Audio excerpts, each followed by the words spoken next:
د دې دواړه ګانو مقابله شروع کېږي په اوبو کې د 5 منټ ودرېږي پر د قادر خان اوس به دې ګورو چې دې په 5 منټ څومره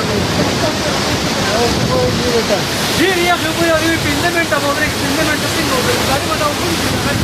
برج کې ولاړ یم دا بل هم ورسره په مقابله کې ولاړ دی چې کوم یو به بره پاتې بل یخني بچ ته ماله وایي ته ودرېږه سپین ټوپۍ ولرله کمزور ښکاري لوبه به سخت وي کېدې دی نه ښه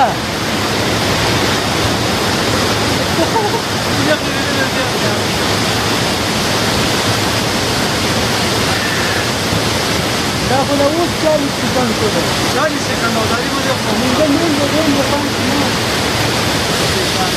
دا بل نه راښکار راځي دې ته ولاړ دي یو باب کې کامیاب او بل ورپسې کامیاب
Jangan,